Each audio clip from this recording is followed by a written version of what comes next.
저성장 시대 이제 조금 전에 우리 장관님도 지적을 하셨습니다. 저성장 시대. 그런데 올 우리나라 예산을 보면은 복지 예산이 100조가 넘었거든요. 그걸 이번 정부에서 굉장히 자랑스럽게 내놨습니다. 그때. 근데 복지 예산이 100조가 넘으면서 줄은 부분을 제가 보니까 그때 R&D 예산, 그다음 기업 투자 그쪽에 조금 줄었습니다. 그래서 이 저성장 시대에 우리 경제가 나가야 할 방향을 과연 이 복지 드리는 게 과연 적절한가? 그 고뇌의 어림의 하나가 바로 그 성장과 분배의 조화, 또 복지와 재정의 건전성의 균형, 이런 부분을 어떻게 우리가 그 잡아갈 것이냐 하는 문제입니다. 예. 금년도 예산에서 지적하신 것처럼 복지 예산이 100조가 넘어서고 거의 3분의 1에 육박하는 거거든요. 그러니까 지금 이제 그럼 그게 다 대가가 있는 거니까 그만큼 그 소위 경제 성장 잠재력을 지원할 수 있는 분야의 예산이 그만큼 삭감이 되고 있는 것이 사실입니다. 그래서 정말 걱정입니다. 물론 기본적으로는 그 경제를 발전내지 성장시키고자 하는 근본 궁극적인 목적은 국민의 삶의 질의 향상이 있다고 본다면 복지 확충은 필요합니다. 그런데 우리가 정말 유의할 게 국민들의 복지를 확충을 하되 성장 잠재력이 저하되거나 해서는 되지 않는다는 겁니다. 그래서 제가 꼭 강조하고 싶은 것은 그 복지 예산을 계속 확대해 나가야 하는 것은 불가피하지만은 3대 원칙은 꼭 지켜야 합니다. 첫째가 그 복지 예산 대상을 국민들의 자활 의지를 지원하는 그런 생산적 복지여야 합니다. 예. 그냥 소비하고 낭비하고 말을 버리는 그런 지원은 바람직하지 않습니다. 그래서 자활 의지를 또 지원하는 그런 것이 첫 번째 돼야 되고요.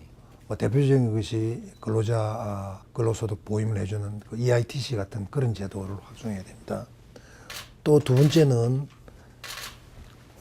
정말 지금 맞춤형으로 가야 합니다. 이 부분이 우리 쪽에서 많이 점검이 되고 쇄신이 돼야 할 부분인데요. 복지 예산이 전달되는 전달 체계를 정말 개선해야 합니다.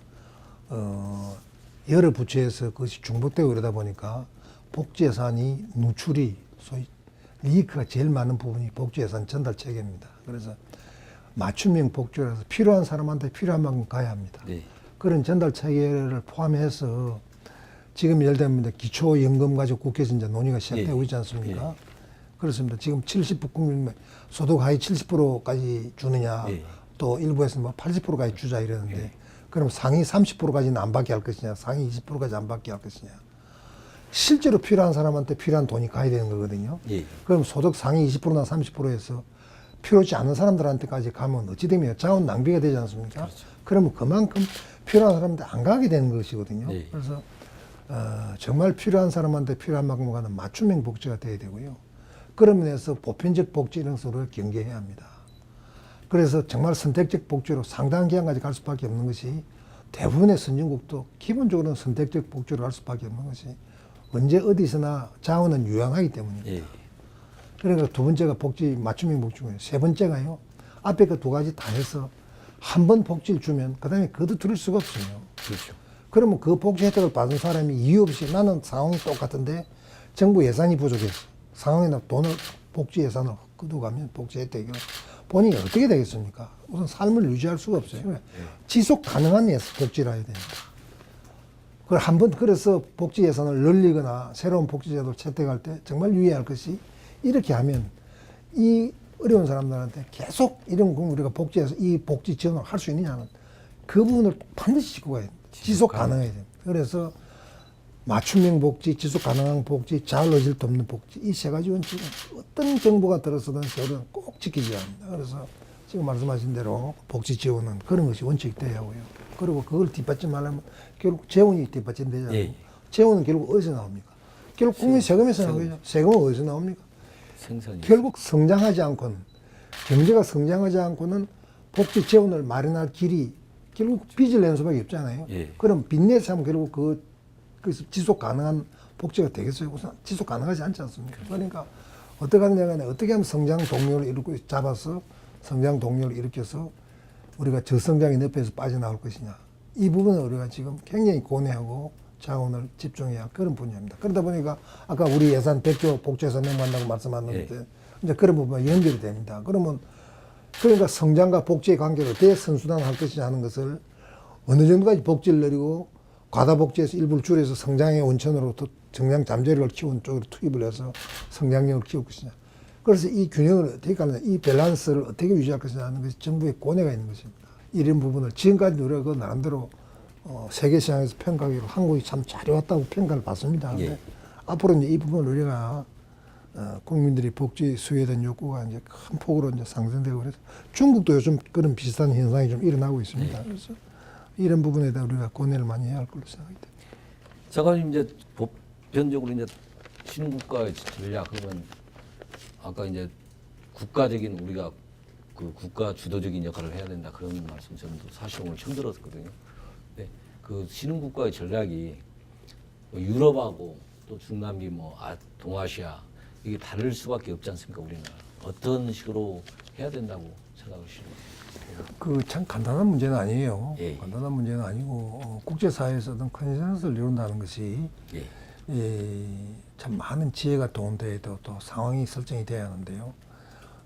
제가 우선 생각하고 있는 것은 지금도 일부 하고 있습니다만은 우리는 지난 몇십 년 동안 이루어진 그 산업화에 따른 개발 경험이 있습니다. 예. 이런 것을 우리가 지금 제 있을 때도 시도하고 지금도 이어지고 있습니다만 KSP 사업이라고 그래서 Knowledge Sharing 프로그램이라고 그래서 개발 경험을 우리가 신흥국에 전수하는 부분 이런 부분 우리가 세계에서 그냥 독보적인 그 노하우를 가지고 있습니다. 우리만큼 2차 대전 후에 그 40, 50년 동안 짧은 기간에 이런 성장을 이룬 나라가 없으니까요. 이러한 경험을 신흥국한테 우리가 전파해서 신흥국을 우리가 도우는데 우리가 앞장서야 됩니다. 앞장서서 그런 걸 통해서 우리 국익을 확보하는 데도 도움이 됩니다. 장기적으로. 그런 부분을 예를 들면 미국이나 일본이나 중국 같은 대국하고 일단 경합이 되는 부분에서 보면 우리가 규모로는 당할 수가 없어요. 그렇죠. 그 사람들이 필요한 자금을 지원해 줄 때 우리 국력 규모로는 그 사람하고 그런 대국하고는 게임이 되질 않습니다. 예. 규모가 우리나라 국가 전체적인 그 GDP 규모라든지 국력이 적으니까요. 예.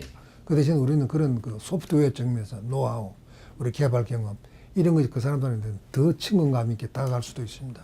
그런 부분도 통해서 우리가 신흥국과의 협조를 강화하면서 선진국에 대해서는 끊임없는 설득을 해야 합니다. 결국은 선진국의 정책이 지구촌은 하나의 시장으로 지금 묶여져 가고 있습니다. 예. 선진국이 자기들 입장만 자꾸 강조해서 자기들 입장만 정책을 집행하고 우선하게 되면 결국 그 피해는 지구촌 경제에서 제로섬에 의해서 신흥국에 그것이 마이너스가 돼서 신흥국에 많이 어려움을 준다면 결국은 조금 롱텀으로 보면 장기적으로 보면 선진국에도 결국 이롭지 않은 것이거든요. 그러니까 지금 예를 들면 미국이 그동안에 2008년 이후에 금융위기 이후에 4조 달러에 이르는 유동성을 방출했다가 하루아침에 갑자기 떼쳐가게 되면 그 돈이 많이 침투에 들어가서 경제를 지탱하고 있던 신흥국이 어찌 되겠습니까? 그래서 작년 6월 달인가 버냉키가 물러나기 전에 그때 이제 미국도 이제는 이걸 통화 긴축으로 양적 완화를 축소해야 되던 시사성경 발대 전 세계 주가가 폭락하고 환율이 요동치고 난리 났지 않습니까? 그래서 나는 그 부분에 대해서 그 미국 같은 프리스턴 대학의 예를 들면 그 폴 크루만 교수 같은 사람 버냉키를 굉장히 심하게 비판했었어요. 무책임한 짓이라고. 미국 경기도 아직 살아나고 있지 못한데 그런 사례가 있습니다만은 그 결국은 그런 끊임없는 설득 그런 걸 통해서 지구의 한 지구촌으로 보면 전 세계가 같이 평화롭게 같이 공존하고 같이 풍요롭게 살아가야지 선진국 입장을 강조되면 안 된다는 거예요. 물론 거기도 고뇌가 많이 있습니다. 예를 들면 EU 같은 경우에 유로존이 계속 붕괴할 것이냐 지속될 것이냐 아직도 그 EU에서는 그런 그 현재로서는 그냥 현상 임시 미봉체에 끝나고 있지 않냐는 얘기까지 있습니다. 그러나 거기도 지금 그런 위기를 돌파를 하고 있죠. 중국도 지금 이런 고속 경제가 하드 랜딩 할 것인지 소프트 랜딩 할 것인지 중국도 지금 고민이 많습니다. 일본도 지금 아베노믹스의 장래가 어떻게 될 것인지.